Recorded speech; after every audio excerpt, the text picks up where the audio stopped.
नमस्कार. आपण पाहत आहोत नाशिक जनमत, नाशिक शहर व जिल्ह्यातील ठळक घडामोडी. पाहत रहा नाशिक जनमत.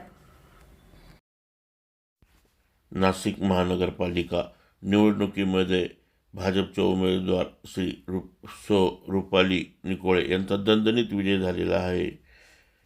भारतीय जनता पार्टी कार्यालयावर आले असता त्यांचे कार्यकर्त्यांनी मोठ्या प्रमाणात स्वागत केले व सत्कार केला.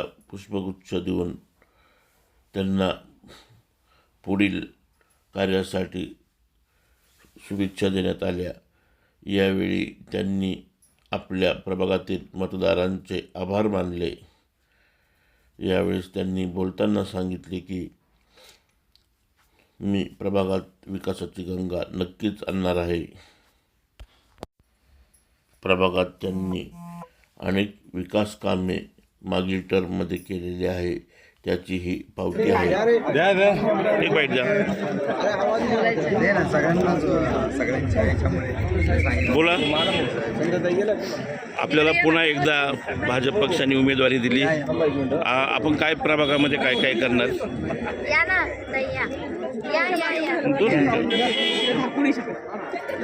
बोला. उमेदवारांनी आपल्यावर विश्वास ठेवला. रुपाली यशवंत निकोळे, प्रभाग 23 अ मध्ये माझ्या भारतीय जनता पार्टीने पक्षाने मला उमेदवारी दिली, त्याबद्दल मला आपले माननीय मुख्यमंत्री देवेंद्रजी फडणवीस साहेब, आपले सहस्त्र कुंभमेळा मंत्री श्री महाजन, आपले शहराध्यक्ष सुनीलजी केदार, तसेच भारतीय जनता पार्टीच्या माननीय आमदार देवाणीताई फरांदे, सीमाताई हिरे व राहुल भाऊ ढिकले आणि सर्व भाजप पदाधिकारी व कार्यकर्ते, सर्व भाजपा परिवार यांचे खूप खूप धन्यवाद, खूप खूप आभार. मतदारांचे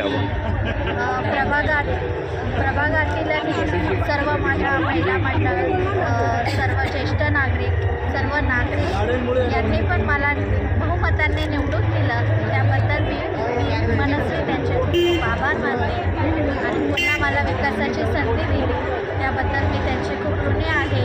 यापुढे निवडून आल्यानंतर प्रभागातील सर्व नागरिकांच्या समस्या, विकास कामं आम्हाला करायची आहे. निवडून आलेलेच आहे तुम्ही, विकासाची गंगा आणणार. ओके, चालेल.